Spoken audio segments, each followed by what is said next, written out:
Hey hi and welcome to my channel, welcome to the another episode. আমরা এই ভিডিওর মধ্যে রিভিউ করতে চলেছি এবছরের মোস্ট অ্যান্টিসিপেটেড ছবি, সালমান খান অভিনীত ঈদে আসছে সিকান্দার। সিকান্দারের ট্রেলারটা দেখুন ভীষণ বড় করা হয়েছে, 3.5 মিনিট 3 মিনিট 38 সেকেন্ডে ট্রেলার করা হয়েছে।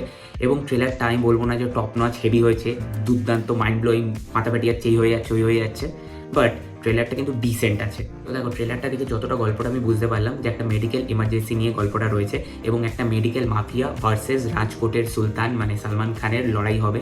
এবং রশ্মিকা কোথাও গিয়ে, গল্পের একটা মুখ্য চরিত্র তো আছেই, সে হিরোইন, সে কোথাও গিয়ে মারা যাবে এবং তারপরে সালমান খানের এই 3জন মানুষকে বাঁচানোর লড়াই এবং এই ডিজিজে আরও যে এফেক্টেড একটা পুরো মানে মানুষরা রয়েছে তাদেরকে বাঁচানোর লড়াই একটা মাফিয়ার এগেনস্টে, এটাই মেনলি গল্পটা হবে। কিন্তু তাও বেশি গল্প তারা রিভিল করেনি, তো যতটুকুনি বুঝতে পারলাম এটাই। এবার যদি চলে আসি পজিটিভ দিক নেগেটিভ দিক, আমি প্রথমে নেগেটিভটাকে বলবো, তারপরে আমি পজিটিভটা আসবো, বিকজ ট্রেলারটাও নেগেটিভ দিয়ে শুরু হচ্ছে তারপরে পজিটিভ হচ্ছে। রশ্মিকা আর সালমান খানের কেমিস্ট্রিটা প্রথম দিকে একদম ওয়ার্ক করছে না, সেটা মানে ওই এজ গ্যাপটা না ফিল হচ্ছে।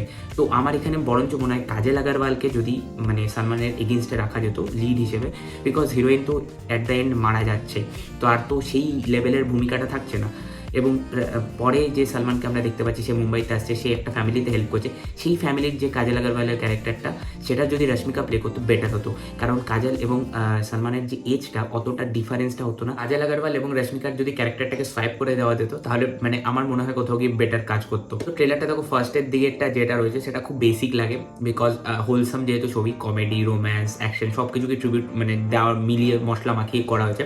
প্রথম দিকটা আমার খুব একটা জমেনি, বাট শেষের 1 মিনিট কিন্তু ট্রেলারটা বেশ ভালো এবং অ্যাকশন সিনসগুলো কিন্তু দুর্দান্তভাবে ডিজাইন করেছে। এবং কালার বাই রেড চিলিজ, সেটা সিরিয়াসলি বোঝা যাচ্ছে, রেড চিলিজের কালার দুর্দান্ত হয় এবং এন্টায়ার ছবিতে কালার গ্রেডিং দারুণ হবে। কিছু কিছু সিন এমন পার্টিকুলার ডিজাইন করেছে অ্যাকশনের মধ্যে, সেখানে কিন্তু যে ভিজুয়াল টোনালিটি সেটা দুর্দান্ত লাগছে। একটা নেগেটিভ পার্ট আমি বলে রাখি, যেটা হচ্ছে ভিলেনের ক্যারেক্টার। একটা কমার্শিয়াল ছবিতে আজকালকার দিনে কিন্তু ভিলেনকে স্ট্রং হতে হয় হিরোকে বেশি স্ট্রং করবার জন্য। তো এখানে আমার সত্যরাজের ক্যারেক্টারটাকে মনে হচ্ছে একটু টিপিক্যাল টাইপের পুরোনো ওল্ড সাউথ ইন্ডিয়ান যে ছবির ভিলেন হতো।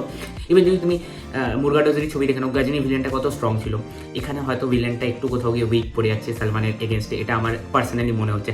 তো এর থেকে বেশি তো ছবি আসলে বোঝা যাবে। এছাড়া আরও কিছু কিছু রিজেম্বলেন্স আমার আগের ছবির সাথে এই ছবির লাগলো, বিকজ মুরগাডোজের একটা ছবি আছে বিজয়ের সরকার বলে, সরকার ছবিতে দেখবে বিজয় একটা টিম নিয়ে অপারেট করে। বিজয় খুব বড় লোকের একটা ছেলে, সে আর একটা বিশাল সাম্রাজ্য আছে, সে ইন্ডিয়াতে আসছে এবং সে একটা টিম নিয়ে অপারেট করছে। এবং এখানেও কিন্তু সালমান খান একটা টিম নিয়ে অপারেট করছে এবং তার ব্যাকগ্রাউন্ডটা কিন্তু বিশাল বড় লোকের একটা ব্যাকগ্রাউন্ড রয়েছে। কিছু কিছু জায়গায় আমাদের ওল্ড বলিউড সিনেমাকেও ট্রিবিউট দেওয়া হয়েছে, যেমন সিকান্দার কা মুকদ্দর, ওরকম টাইপের ডায়লগ ইউজ করা হয়েছে। তারপরে দবং 3-র মতোই একটা ডায়লগ কাইন্ড অফ রাখা হয়েছে, যে তুম হামারে লিয়ে ওহা পে ইন্তজার করে थे, हम यहाँ पे तुम्हारे आगे हैं, এরকম টাইপের একটা ডায়লগ ইস্তেমাল করা হয়েছে। তো ওভারঅল দেখো, আমার ট্রেলারটা ডিসেন্ট লেগেছে, খুব এক্সট্রাঅর্ডিনারি কিছু লাগেনি, বাট আমি দেখবার জন্য খুবই মুখিয়ে থাকবো সিকান্দার। এবং অ্যাকশনটা আমার খুবই প্রমিসিং লাগছে এবং শেষের যে 30 সেকেন্ডের মধ্যে রশ্মিকা একটা মানে লাগ যা গালে গানটা গাইছে এবং তার ইন্টারকাটে অ্যাকশন সিনটা চলছে, ওই পার্টিকুলার সিনটা আমার খুব ভালো লেগেছে ট্রেলার, এবং ওটাই সব থেকে হাইলাইট। এবং শেষ ভাগে কিন্তু দুজনের কেমিস্ট্রিটা কোথাও গিয়ে ওয়ার্ক করে এবং সেটা দেখতে অন স্ক্রিন ভালো লাগছে। প্রথম দিকে যেমন ওয়ার্ক করছিল না ট্রেলারটার, বাট এই লাস্টের দিকে যেই পোর্শনগুলো রয়েছে সেখানে তাদের কেমিস্ট্রিটা খারাপ লাগছে না, ভালোই লাগছে। সো দেখা যাক কী হয়। এবং এয়ার মুরগার্সের কাছে আমার এখনও ভরসা আছে এবং ছবিটাকে প্রমোট করা হয়েছে from the makers of Ghajini এবং কেক সেই হিসেবে। সো দেখা যাক কেক এবং গাজনির মতো ভালো ছবি হতে পারে কিনা। স্যার আপন দিস ভিডিওটা ভালো লাগে তো like share subscribe red button press করে গ্রে করে দাও। নেক্সট ভিডিও বেল আইকনটি টিপে দাও। টাটা।